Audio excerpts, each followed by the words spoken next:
और अतिया भौजैया से कहती है पिंटू भैया सिंटू भैया बबुआ राम बाबू कि अब की बार होली में नहीं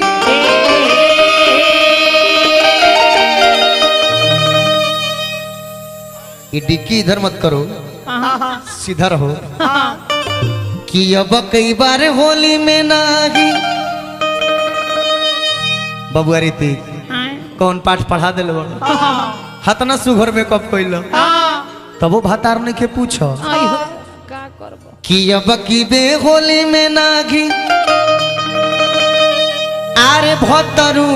हे रे भौजी बर्दाश्त करो तयसो के फागुन में रंगवा आ देवरू लगई गे रे भौ जवन देवर लगा दी ना तो भत्तारू ना लगोई है। प्रेम से बोल देता साला महाराज की जय। आ बबुआ करेजा लोग बाघ लोग एकरा के हमनी के बिरहिया भाव में गावल केंग बबुआ कि अब की बार होली में नाही भतरू अइले रे न जाए संभार ले रा बुढ़ियो कि अब की बे होली में नागी भतरू अइले रे नदी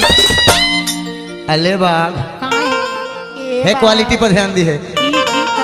कि हंसो के फागुन में रंगवा देवरे लगई है रे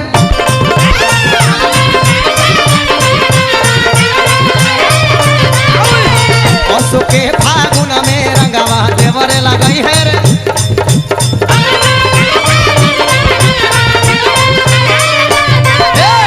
अब की बे फागुन में नागी भतरू हे रे नदी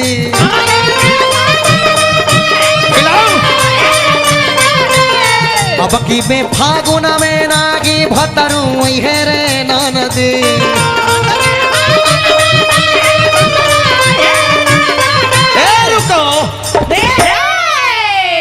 तीनों को नहीं सो कर्मा ही छोड़ा विश्वकर्मा भैया सब ऐसे आवे पीछे आ गया आवे ऐसे आवे हमारा पीछे आओ आओ आई आगे आई तू आओ आओ तू हमरा फुचकारी भी आओ मारा झरंगे भी आकार है पूरा झलास भी आओ कि यसो के फागुन में नहीं आरे भतरू आई है रे नदी है बबुआ कि अब की के फागुन में रंगवा देवर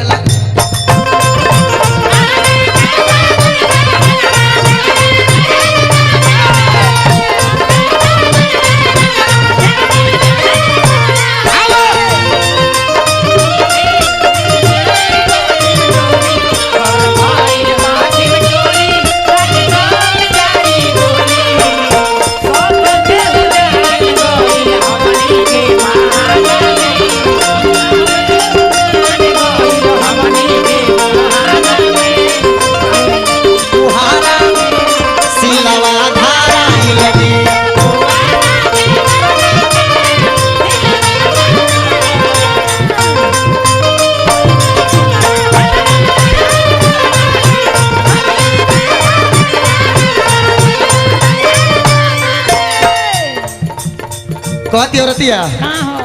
ए काता नया सरवा से रखनी थाती हम बाचा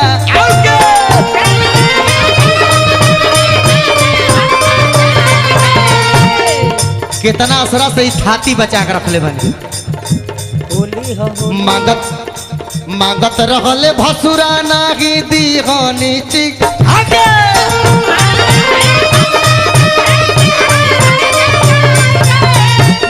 रुको रुको काता नया सरवस रखनी हर थाती हम बचा के तोनी के भसुर के आ जाओ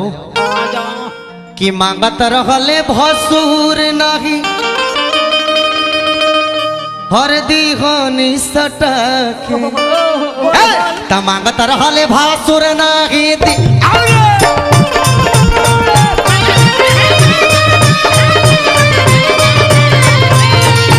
तनाया सरव से रखनी थाती हम बचा के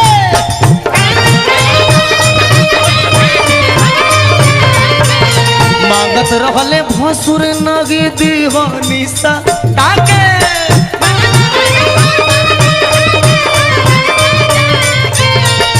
कहती रुतिया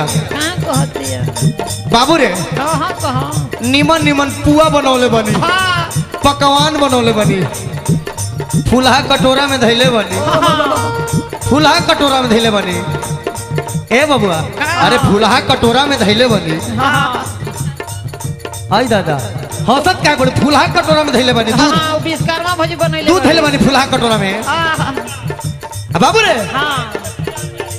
पुआ पकवान मोरा के जुठरी है रे नाना दी पुआ पकवान मोरा के जुठरी है रे नाना दी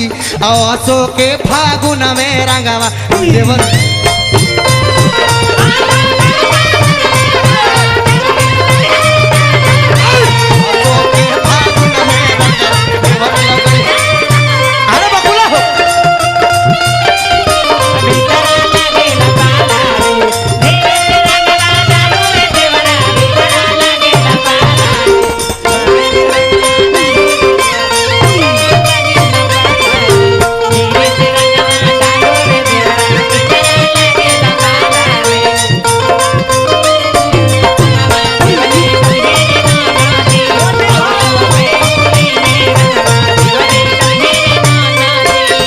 होली के मतलब जमकावो होली के मतलब जमकावो सुतावा जौन राम बाबू भाई मामा भोला मामा मोती मामा राजवंश मामा सबे सामने बैठल बा बबुआ देख गीत के माध्यम से आका गई भोला मोती दोनों जाना पड़ल बाड़े फेरा में ए बबुआ पिछवे से रंग वाले के तरीके दर में होता लो ये गीत के हमारे कैलेंडर भाई लिखल है वाह जोड़ा लिखे महाराज बिंजू को विराजमान मानी कैलेंडर भाई लिखने हैं गीत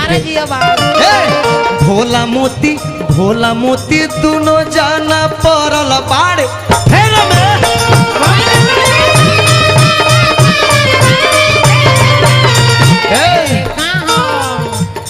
आवतड़े रंग वाले के पिछावा सतनी के दे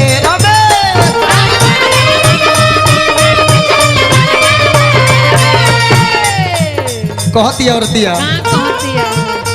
लमहर पिचकारी है चंदनवा सटई है रे भौजी तनी ला पिए दो लमहर पिचकारी है कबिया सटाई रे भौजी बाबू रे हमार फुचकारी बड़ी चोख बा तोर रविंद्र ठाकुर के खेत के पिचकारी यही से तना चोख बा हे बाबू गीत गौना कोई तरीका से जौना विधा के गीत होके वो तरीका के मुंह बना के गावे के पड़ेगा अगर है कि अपने क्षेत्र के विधा से गावल जाए कौन आगे गावल जाए कि अब की बे के रंगवा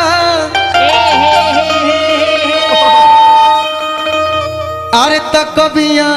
लगाई रे भौजी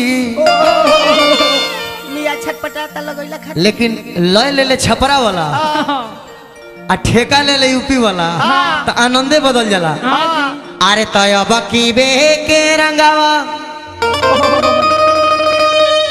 हई चंदनवा लगाई रे भौजी ठेका है यूपी वाला बबुआ बिरहिया लोग आवेला का कि यही लेना वाला मुआ तो देवर में लगाई रे ननदी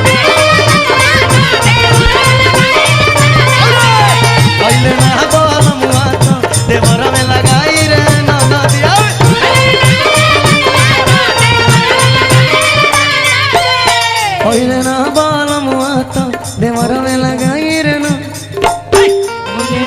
ये अपना दुगला के भाव हो गए ओइला ना बोलमुआ देवर में लगाई रे ना बलमुआ तो देवर में लगाई रे भाऊजी ओइला ना बोलमुआ देवर में